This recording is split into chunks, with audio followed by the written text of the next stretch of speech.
Hey everyone, welcome back to DevByte. In the previous episode, we created our level selection and level unlocking system. Now in this episode, we are going to create a loading scene. This makes our game feel more professional and gives us a place to show loading animations, tips, progress bars, and much more in the future. So let's start. First of all, let's create a new scene. And I will save this scene as loading. Double-click to open up the scene. Now let's repeat the same steps for loading scene as well. Delete direction light and create a new canvas and set the canvas scaler like we did for other scenes.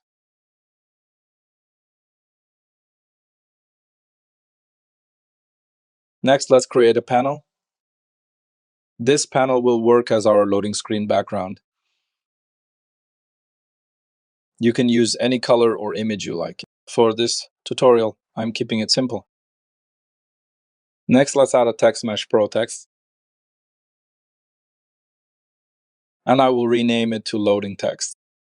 Quickly scale up its size and adjust its position and enable auto, and then I will change its text to loading and change the color of text to black so it is clearly visible, and align text. Now I want to create a loading bar for our loading scene. First, let's create an image inside the loading panel. This image will be the base of our loading slider. So I will rename this object to slider base. I already imported the UI image for our slider. So now we need to prepare this image for UI usage. Select the image from the project in the inspector, change texture type from default to Sprite 2D and UI, then reduce the max size from 2048 to 256. And change sprite mode to single as well, because this is only one image, not a sprite sheet. After that, let's select our slider base object. Inside the image component, assign the sprite to source image. Then click on set native size. This will resize the UI image based on its original sprite size. Quickly change the position of slider base. Now let's duplicate slider base and set it as the child of slider base and rename it to slider. This duplicate will be our actual fill bar. Let's assign the fill bar sprite to this image. Now for the fill bar image, let's change image type from simple to filled. This is important because filled image allows us to control how much of the image is visible. Then let's set fill method to horizontal. Now we can control the loading bar using fill amount. A fill amount of 0 means the bar is empty. A fill amount of 1 means the bar is full. Now let's create an empty game object, and I will rename it to loading handler. This object will control our loading scene logic. Then let's create a new C# script and name it loading handler. Attach this script to our loading handler game object. Now let's open the script. This script will control the loading bar and scene loading. First of all, we'll create a reference for our slider image. Serialize field, private, image, slider image. This is the fill image of our loading bar. I made it serialize field so we can assign it from the inspector while keeping it private in code.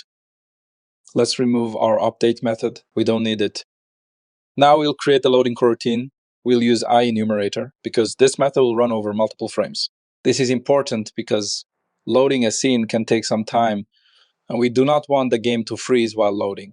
Let's create enumerator, loading, and pass a string parameter for scene name. First thing we need is to create an async operation. Async loading means Unity will load the next scene in the background, and our loading screen can stay visible. Let's add async operation. Operation equals SceneManager dot load scene async and pass scene name. I guess there is spelling mistake for scene name. Let's quickly correct this. This line will start loading our scene asynchronously. Next, we need a loop that will keep running until the scene is completely loaded. Let's add a while loop, and this will run until operation is not done. Inside this loop, let's calculate the loading progress. Let's add a local float progress equals mathf dot clamp 01, and inside this operation dot progress divided by 0.9. Unity async loading progress normally goes from 0 to 0.9 while loading. So I divide progress by 0.9 to convert it into a clean 0 to 1 value. For example, when Unity progress is 0.45, our progress becomes 0.5. And when Unity progress reaches 0.9, our progress becomes 1. Math clamp, 1 makes sure the value always stays between 0 and 1. Now let's apply this progress to our loading bar. We'll say slider image dot fill amount equals progress. And finally, we need to tell Unity to wait for the next frame before continuing the loop. Let's say yield return null. So every frame, Unity updates the loading progress and updates the slider fill amount. Let's call this coroutine in the start method and pass the scene name gameplay. This means our loading screen will start loading the gameplay scene. Back to Unity editor and assign slider fill bar image to slider image field. And after that, open up our level selection scene. From level selection, open up level unlock handler script. Previously, we were loading the gameplay scene directly, but now we want a proper game flow. So instead of loading gameplay, we'll change the scene name to loading. This way, after selecting a level, the player will first see our loading scene, and then the loading scene will take care of loading the gameplay scene in the background. This makes our game feel much more polished and professional. Now let's open build profiles and make sure our loading scene is added to the scene list. Now let's test everything, hit play. First, we are in our main menu scene. Let's click on the play button. Perfect.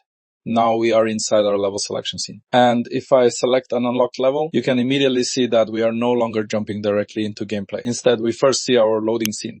And it is. We now have a nice little loading screen before entering the game. You can also see our loading bar filling smoothly from 0 to 1 as the scene loads. And once loading is complete, Unity automatically switches us to the gameplay scene. So now we have a proper loading flow. That is it from this video, and see you in next video.